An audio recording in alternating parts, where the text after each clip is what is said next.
আসসালামু আলাইকুম everyone, welcome back to my channel মুক্তিস কুকিং ওয়ার্ল্ড। আজকে আপনাদের সাথে আমি শীতের সবজি দিয়ে খুবই মজাদার একটা ডাল ঘন্টের রেসিপি শেয়ার করব। আজকে করে দেখাবো মুগ ডাল ঘন্ট, যেটা কিনা ভাত, রুটি, পরোটা এমনকি পোলাওয়ের সাথেও পরিবেশন করতে পারবেন। তো চলুন দেখে নেওয়া যাক।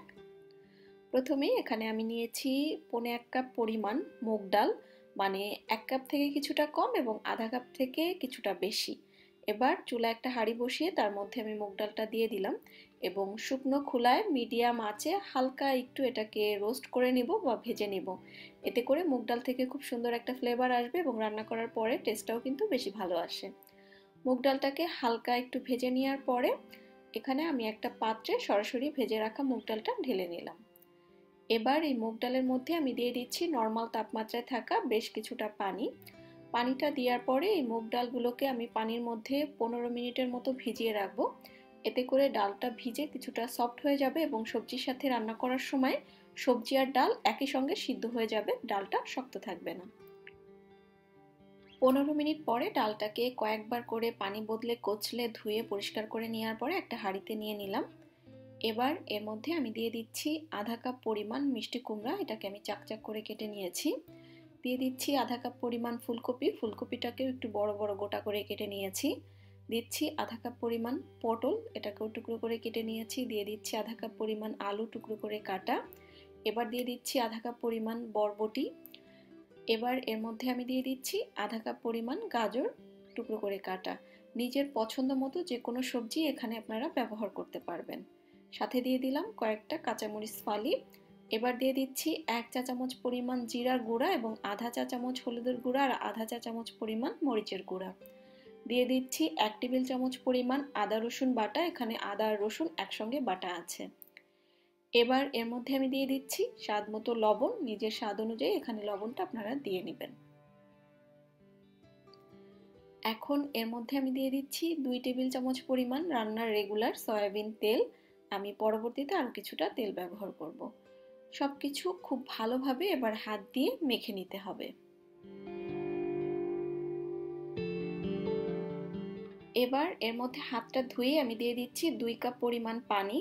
ডালটা অনেক বেশি ঘনও হবে না আবার পাতলাও হবে না, একটা মাখা মাখা কনসিস্টেন্সির হবে, তো সেটা বুঝে আপনারা পানিটা বাড়িয়ে কমিয়ে দিতে পারবেন। চুলায় আমি সরাসরি বসিয়ে দিয়েছি হাঁড়িটা। এবার এর মধ্যে আমি একটা পাকা টমেটো দিয়ে দিলাম। চেষ্টা করবেন দেওয়ার জন্য, এতে করে কিন্তু খেতে বেশ ভালো লাগে। এবার সবকিছু ভালোভাবে আমি আরও একবার একটু মিশিয়ে নিচ্ছি। আর দেখতেই পাচ্ছেন অনেক বেশি পানি কিন্তু আমি দেইনি, জাস্ট সবজি থেকেও কিন্তু বেশ কিছুটা পানি বের হবে এবং সিদ্ধ হওয়ার জন্য যতটুকু দরকার ততটুকু আপনারা প্রয়োজন অনুযায়ী দিয়ে নিতে পারবেন। এবার আমি ঢাকনা দিয়ে হাঁড়িটাকে ঢেকে দিচ্ছি এবং চুলার আঁচটা হাই হিটে করে আমি রান্না করব মোটামুটি এটা ফুটে ওঠা পর্যন্ত। বেশ কিছুক্ষণ পরে আমি ঢাকনাটা খুলে নিচ্ছি এবং ডালটা কিন্তু প্রথমবারের মতো ফুটে উঠেছে। তো আবারও সবকিছু ভালোভাবে একবার একটু নেড়েচেড়ে দিচ্ছি। এবার এর মধ্যে আমি দিয়ে দিচ্ছি একটা তেজপাতা। তেজপাতাটা অপশনাল, কেউ দিতে না চাইলে না দিলেও হবে, তবে দিলে এই সবজিটার মধ্যে খুব সুন্দর একটা ফ্লেভার আসে, সেই জন্যই দিলাম। তো তেজপাতা দেওয়ার পরে আবারও সবকিছু ভালোভাবে নেড়েচেড়ে নিচ্ছি। সবকিছু ভালোভাবে নেড়েচেড়ে নেওয়ার পরে এবার ঢাকনা দিয়ে ঢেকে চুলার আঁচ একেবারে লোতে করে সবজি এবং ডাল সিদ্ধ হয়ে যাওয়া পর্যন্ত অপেক্ষা করব। বেশ কিছুক্ষণ পরে আমি ঢাকনাটা খুলে নিচ্ছি এবং এরই মাঝে কিন্তু সবজি এবং ডাল সবকিছু পারফেক্টলি সিদ্ধ হয়ে গিয়েছে। আমি অফ ক্যামেরায় চেক করে নিয়েছি, তো আপনারাও দেখতে পাচ্ছেন যেটা সুন্দর মতো সিদ্ধ হয়ে গিয়েছে। ডালটা যখন পারফেক্টলি সিদ্ধ হয়ে যাবে তখন বুঝতে হবে আসলে সিদ্ধ হয়ে গিয়েছে সবকিছু। সবজি এমনিতেই সিদ্ধ হয়ে যাবে। তো আমার ডালও সিদ্ধ হয়ে গিয়েছে। এবার হাঁড়িটা আমি চুলা থেকে নামিয়ে নিচ্ছি। চুলা থেকে হাঁড়িটা নামিয়ে চুলায় আমি আরও একটা হাঁড়ি বসিয়ে দিয়ে এর মধ্যে দিয়ে দিচ্ছি 3 টেবিল চামচ পরিমাণ রান্নার রেগুলার তেল। এবার এর মধ্যে আমি 4টা আস্ত শুকনা মরিচ দিয়ে দিচ্ছি ফোড়নের জন্য। শুকনা মরিচটাকে হালকা একটু ভেজে নিচ্ছি। শুকনা মরিচটা হালকা ভেজে নেওয়ার পরে এর মধ্যে আমি আধা কাপ পরিমাণ পেঁয়াজ কুচি দিয়ে দিলাম। সাথে দিয়ে দিচ্ছি 1.5 টেবিল চামচ পরিমাণ রসুন কুচি।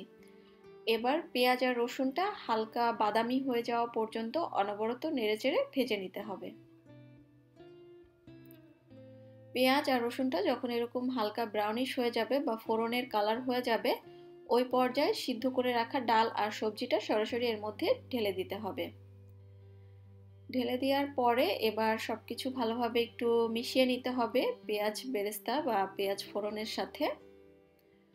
সবকিছু ভালোভাবে মিশিয়ে নেওয়ার পরে এবার এর মধ্যে আমি 2-3 টেবিল চামচের মতো ধনিয়া পাতা কুচি দিয়ে দিলাম। চেষ্টা করবেন অবশ্যই দেওয়ার জন্য, এতে করে খুব সুন্দর একটা ফ্লেভার আসে। ধনিয়া পাতা কুচি দিয়ে ভালোভাবে নেড়েচেড়ে 2-3 মিনিট রান্না করে নিলেই কিন্তু আমাদের ডাল ঘন্টটা একদম রেডি হয়ে যাবে। তো দেখতেই পাচ্ছেন এটা হয়ে গিয়েছে। এবার আমি চুলা থেকে নামিয়ে নিব। আর এরই মাঝে তৈরি হয়ে গেল আমার শীতের সবজি দিয়ে খুবই সহজ আর মজাদার মুগ ডাল ঘন্ট। আপনারা তৈরি করে দেখতে পারেন, খেতে খুবই মজাদার। রুটি, পরোটা, ভাত এমনকি পোলাওয়ের সাথেও পরিবেশন করতে পারবেন। আশা করছি রেসিপিটা ভালো লেগেছে। তাহলে আজকের মতো বিদায় নিচ্ছি। আল্লাহ হাফেজ।